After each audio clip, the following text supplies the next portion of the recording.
Bonjour, bonjour mes chers signes de poisson, bienvenue sur votre tirage du mois de mai 2019, votre tirage sentimental bien sûr, tirage amour.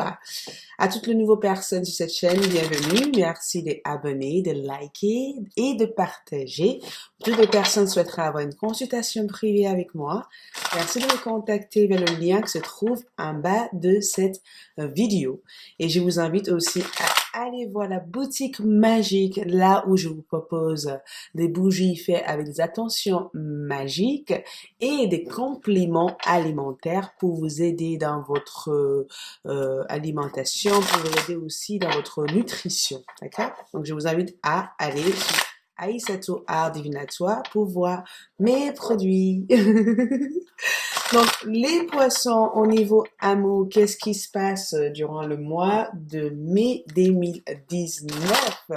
Quelles sont les énergies à venir durant le mois de mai 2019 et comment cela va se passer pour vous? Un petit instant. Ok, je vais juste les poissons, les poissons, les poissons. Comment cela se passe? Les poissons, les poissons. Je commence avec la première carte. Donc, on est sur la reine de coupe. Super, c'est la reine de denier, pardon. Super, c'est une très belle énergie parce que ça montre effectivement que vous rentrez dans le mois de mai avec le besoin de vous centrer, le besoin d'être stable, d'accord, au niveau de vos amours.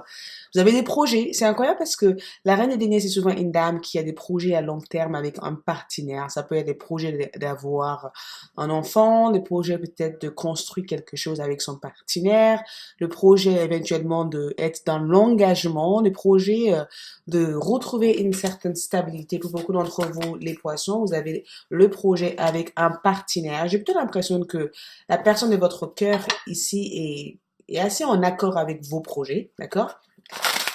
En tout cas, vous avez un roi de bâton qui vous suit. Donc, un roi de bâton qui vous suit, c'est quelqu'un qui est passionné par vous, c'est quelqu'un qui vous adore, c'est quelqu'un qui vous écoute énormément parce que je pense que sans vous, dans la vie de cette personne sera complètement désorientée. Vous êtes là, vous êtes le deux de coupe. Donc, beaucoup d'entre vous qui sont en couple, j'ai envie de vous dire que vous êtes avec l'âme sœur. En tout cas, voilà, cette personne vous aime. Et durant le mois de mai, il y aura des sentiments qui sera fortement révélés, il y aura des sentiments, en tout cas, il y aura quelque chose qui va se concrétiser dans votre relation. Il se peut que cette personne déclare ses sentiments à vous, déclare ses flammes à vous. Il se peut aussi qu'il y ait des rapprochements si jamais il y a eu des éloignements dans votre relation.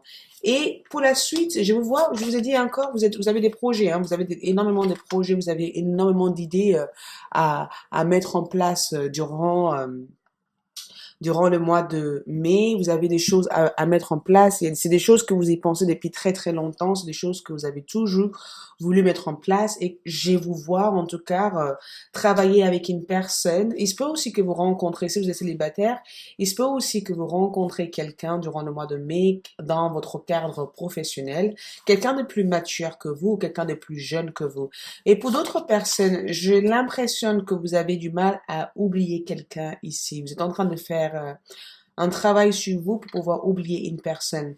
Une personne, on a le diable ici, on a Innocence qui nous parle de carte du fou, mais aussi on a le 8 des deniers. Souvent le 8 des deniers, c'est l'énergie du vierge, vierge en soleil, d'accord? Les deux de coupe, c'est souvent le cancer en Vénus, donc c'est assez incroyable parce que j'ai le sentiment que plusieurs énergies me parlent ici.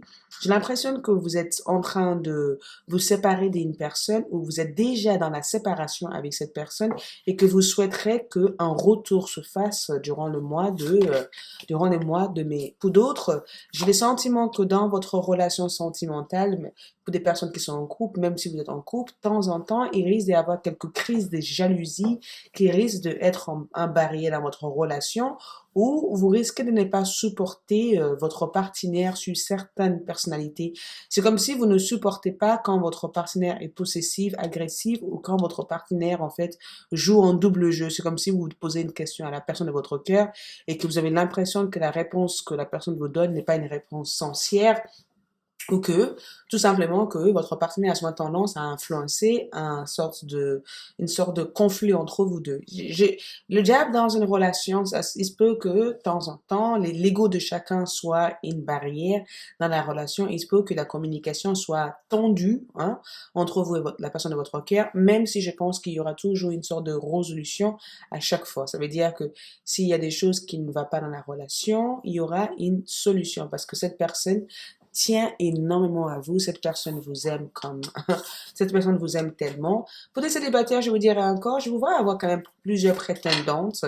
Je vais voir votre état, l'état à laquelle vous rentrez dans cette mois. Les quatre de coupe, il y a des choses avec lesquelles vous n'êtes pas forcément contente de vivre actuellement. Je pense que les mois précédents avec les quatre de coupe, il y a eu des choses qui se sont passées ou des événements qui ont été assez durs à accepter. Je sais pas, je pense que c'est un sentiment de rejet que je ressens ici. Il se peut aussi que vous avez tenté de vous reconnecter avec une personne de votre passé, mais voilà, vous n'avez pas eu de retour ou tout simplement vous avez passé votre temps à attendre que quelqu'un fasse des mouvements en tout cas envers vous ou quelqu'un soit un peu plus sérieux à votre égard.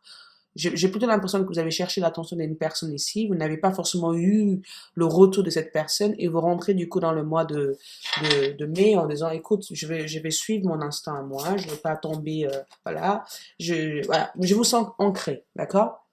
Peu importe les événements au niveau amour qui se passeraient durant le mois de mai, je vous sens ancré, j'ai plutôt l'impression que vous avez pris une décision, vous avez fait un choix, le choix de ne pas mettre votre cœur en péril, le choix de ne pas vous lancer dans un bateau qui est troué, hein, ça veut dire que le choix de être dans une relation sérieuse. Donc, célibataire, je vous dirais encore, vous allez rencontrer quelqu'un de sérieux durant le mois de mai, hein, une personne qui représente les deux dédaignés, donc Capricorne en Jupiter, quelqu'un qui est là pour rester, quelqu'un qui est sérieux avec ses intentions, quelqu'un avec qui vous pourrez éventuellement construire quelque chose dans l'avenir. Mais je vous demande de plutôt chercher à comprendre cette personne avant de tomber dans cette eau. Pour d'autres personnes, j'ai l'impression que vous allez avoir quelques souvenirs d'une personne de votre passé.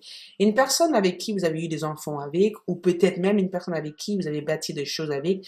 J'ai le sentiment de voir une relation qui débute et qui a pris fin radicalement du jour au lendemain. Cette personne est partie ou tout simplement vous étiez séparés à cause de vos situations communes, à cause de votre situation à chacun. Durant le mois de mai, il y aura beaucoup de mouvements parce que j'ai plutôt l'impression qu'une personne vient de loin pour vous. Pardon. Une personne vient de loin pour vous, une personne pense fortement à vous. C'est incroyable parce que j'ai l'impression que vous pensez à quelqu'un, quelqu'un pense à vous. Mais voilà, la situation fait que pour l'instant, vous ne pouvez pas être ensemble et qu'à un moment donné, vous allez vous programmer des rendez-vous pour pouvoir se rencontrer et pour pouvoir se redémarrer la relation. En couple, attention à ne pas laisser vos égos mettre en séparation. J'ai plutôt l'impression que l'ego de chacun, vous êtes peut-être avec une personne qui est très têtue, très tendue, une personne qui aime dominer ou qui aime contrôler. Donc, attention à ne pas vous fermer dans la relation. Attention à ne pas avoir le sentiment d'être complètement drainé. Je vous sens drainé émotionnellement, même si je sais qu'il y aura toujours une solution parce que la personne vous aime quand même. Ses intentions sont bonnes à votre égard. Mais attention de ne pas rentrer dans une sorte de mal-être en fait dans une relation ou rentrer dans une relation où vous avez l'impression qu'il faut que l'effort vienne de vous à chaque fois. Donc, ça se peut que cette énergie sera ressentie pour vous. Pour des personnes qui sont célibataires, nouvel amour, nouvel prétendant. Hein. Il y aura plusieurs personnes, je vois 3 personnes. Hein. J'ai plutôt l'impression que vous allez rencontrer 3 personnes, donc 3 choix différents. L'une viendra avec des problèmes très familiales qui sont un peu lourdes à supporter. L'autre sera peut-être un peu plus jeune, mais il y aura une connexion entre vous deux. Et l'autre sera quelqu'un peut-être qui a déjà construit quelque chose ailleurs. C'est peut-être quelqu'un qui est fraîchement célibataire. Pour des personnes en séparation, je vous dirais que, éventuellement en retour, j'approfondirai les choses sur Vimeo, si vous me suivez, bien sûr, sur Vimeo. Donc, on a séparation. Donc, j'approfondirai chaque terme et je vais éventuellement vous donner plus de détails par rapport à tout ce que je vois actuellement. Donc, n'hésitez pas à aller sur Vimeo pour me suivre. Je mettrai d'autres cartes en plus et j'approfondirai les choses avec les oracles, les tarots et autres. À tout à l'heure sur Vimeo.